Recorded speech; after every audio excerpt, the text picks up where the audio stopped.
Did Nick Saban go in on the fans? I think, people don't really.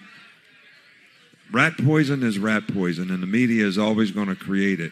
But the reality of the world is not what you read on the internet. It's not what somebody thinks. It's not what somebody's opinion is. It's not what the line is on the game. And it's certainly the biggest one is every time a team loses 2 games, everybody says that team's like done. And it's really just the opposite. Like Texas A&M lost 2 games before we played. I said it's a dangerous team. Because these guys have pride in performance. They want to have a good team. They've had 2 disappointing losses. That makes them dangerous. They're humiliated by what's happened the last 2 games. Same thing when we played LSU. Everybody says, oh, they lost 2 games in a row. They're not any good anymore. We're just going to blow them out. It's just the opposite. It's just the opposite of that. They're competitors. They have moms and dads. They have pride in performance. They have things that they want to accomplish and they want to do, and they want to be good. They don't just throw in the towel. They work harder to try to get better. And everybody wants to beat us.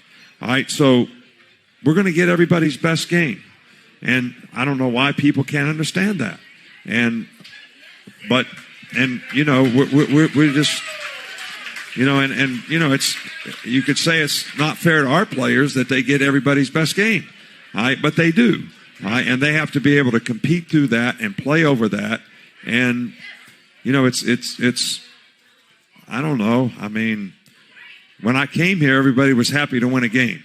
Now we're not happy to win a game anymore. We're not happy to win a game at all. We think we should win games by whatever. And I don't think that's fair to the players either. Because our players work their butt off to be the best that they can be. And to get criticized for what they work hard for to do so that you can be entertained. So that you can enjoy and have pride and passion for what they accomplish and what they do. And they're not perfect. They're just college students. They go to school every day. They got to study. They have to run extra after practice when they miss study hall. I mean, come on, give me a break. This is not professional football. These guys aren't getting paid to play here. They're representing you all. You should be proud and happy to support them and appreciate what they do and have some gratitude. And you know what else? Nobody wants to win worse than they do. Yep. Not me, not you. I don't care what kind of fan you are. Nobody wants to win more than the players that play. Nobody. That was magnificently said. And nobody feels worse than they do when they lose. Yep. Nobody. So for all you self-absorbed folks out there that can't look past your own self, to appreciate what other people are doing.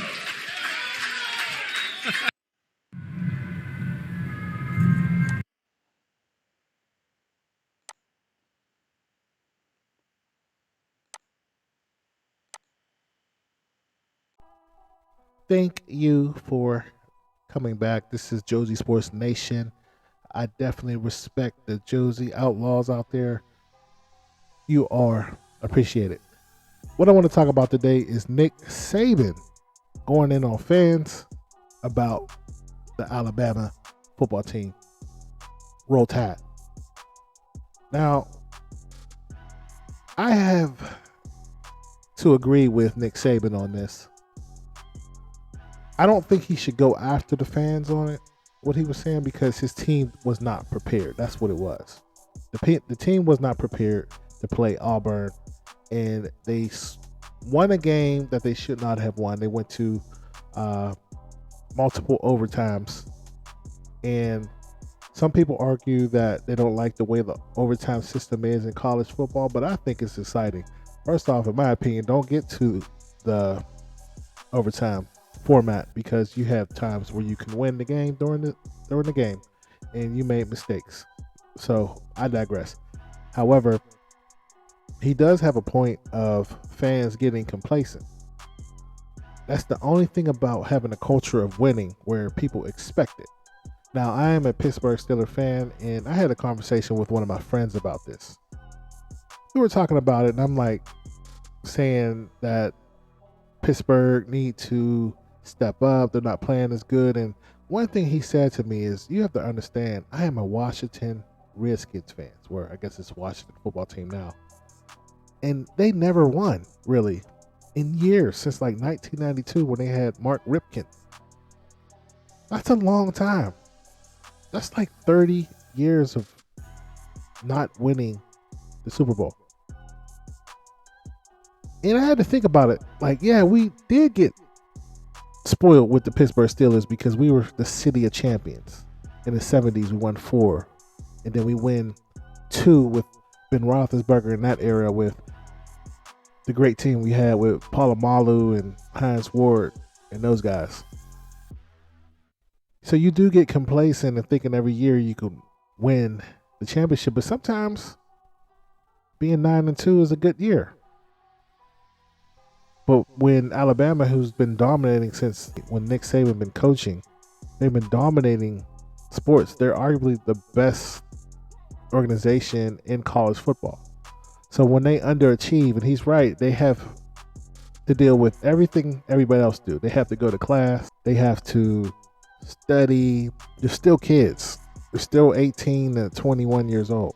So it's just hard, especially when you're dealing with kids, and everybody expects these kids to win, and these adults are going crazy over this team. And Alabama don't have anything else. If you look at certain towns like that, like they don't have an NFL team. Many people moving out of Alabama, and so that's all they have. There's certain places like Pittsburgh Steelers. That's all they have is Pittsburgh, and they're steel town, and they work, and they want their Sundays to be gathered around watching football. It's like a religious experience. It actually took over the churches and religion, and you want your team to win. And there's times when Pittsburgh Steelers team that they lost the game, and it's so quiet in the city, like people are just miserable. It's bad enough that you never really get sun over there. It's cold town, and you want them to win, and we expect so much from these athletes who don't even live in that town that they play in, as a professional. But the college teams, like, these are kids. We have to take that into consideration, but we still can't take, Nick Saban got to have his team ready, and it's just the price you have to pay, because when you're playing sports, you have so many quick victories. You score a touchdown, you only can celebrate for a few seconds, and you got to get back on the field. When you win a championship as a coach, you're working 90, around the clock, because you got to think about next year. You got to recruit and replace these players. So I know there's a lot of stress on these players, but Nick Saban, you didn't have the team ready against Auburn. That's one team you should be ready for. Yes, you are right. Everybody want you. They're going to play their best game, but that's what sports is about. And it's a lot of stress, and that's why a lot of coaches get sick or they retire. Ask Jimmy Johnson. Now, with that being said, if you like this video, hit that like, hit that subscribe, hit that notification bell, and I would like to hear what you got to say about this. Is Nick Saban right? And I'll see you on the next video.